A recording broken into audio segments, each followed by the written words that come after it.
ಓ ಮೈ god, ಫಂಕ್ಷನಿಗೆ ಹೋಗಬೇಕು, late ಆಗಿಬಿಟ್ಟಿದೆ, ಆದರೆ ಪಾರ್ಲರಿಗೆ ಹೋಗೋಷ್ಟು ಟೈಮ್ ಕೂಡ ಇಲ್ಲ.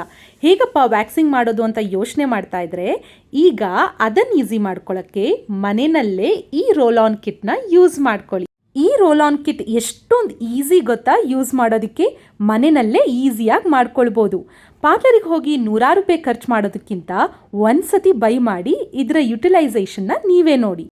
ಇದನ್ನು ಮನೆಯಲ್ಲೇ ಮಾಡ್ಕೊಳ್ಳೋದ್ರಿಂದ ರ್ಯಾಷಸ್ ಕೂಡ ಆಗೋದಿಲ್ಲ. ಅದೇ ರೀತಿ ಇದು ತುಂಬ ಈಸಿ ಯೂಸ್ ಮಾಡೋದಕ್ಕೆ. ಈ ವ್ಯಾಕ್ಸಿಂಗ್ ಕಿಟ್ನಲ್ಲಿ ನಿಮಗೆ ಒಂದು ಚಾರ್ಜರ್, ಚಾರ್ಜಿಂಗ್ ಕಿಟ್, ವ್ಯಾಕ್ಸಿಂಗ್ ತುಂಬಿರುವಂಥ ಒಂದು ಟ್ಯೂಬ್, ಅದ್ರ ಜೊತೆಗೆ ಪೇಪರ್ ಕೂಡ ಕೊಡ್ತಾರೆ. ಎಷ್ಟು ಈಸಿಯಾಗಿ ಮನೆಯಲ್ಲೇ ಮಾಡ್ಕೋಬೋದು ಅನ್ನೋದನ್ನು ಇನ್ನು ಜಸ್ಟ್ 5 ಸೆಕೆಂಡ್ಸ್ನಲ್ಲಿ ನೀವು ತಿಳ್ಕೊಳ್ಬೋದು. ವ್ಯಾಕ್ಸ್ ತುಂಬಿರೋಂಥ ಟ್ಯೂಬ್ನ ಚಾರ್ಜಿಂಗ್ ಕಿಟ್ ಒಳಗಡೆ ಪ್ಲೇಸ್ ಮಾಡಿ ಮಿನಿಮಮ್ ಅಂದರೂ 30 to 40 ಮಿನಿಟ್ಸ್ ಅದನ್ನು ಚಾರ್ಜ್ ಮಾಡಬೇಕು. ಆವಾಗ ನಿಮ್ಮ ವ್ಯಾಕ್ಸ್ ಮೆಲ್ಟ್ ಆಗಿರುತ್ತೆ.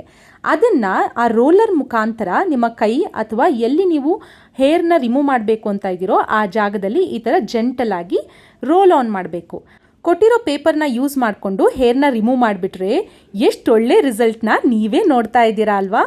ಈ ಪ್ರಾಡಕ್ಟ್ನ ಮನೆಯಲ್ಲೇ ಇಟ್ಕೊಂಡ್ರೆ ಪಾರ್ಲರ್ ಹೋಗೋ ತಲೆ ಬಿಸಿನೇ ಇರೋದಿಲ್ಲ. ಈ ಪ್ರಾಡಕ್ಟ್ ಲಿಂಕ್ ಏನಾದರೂ ಬೇಕು ಅಂತ ಇದ್ರೆ ಲಿಂಕ್ ಅಂತ ಕಮೆಂಟ್ ಬಾಕ್ಸ್ನಲ್ಲಿ ಹಾಕಿ, ನಾನು ನಿಮಗೆ DM ಮಾಡ್ತೀನಿ. ಆ್ಯಂಡ್ ನಾನು ಫಾಲೋ ಮಾಡೋದನ್ನು ಮರಿಬೇಡಿ.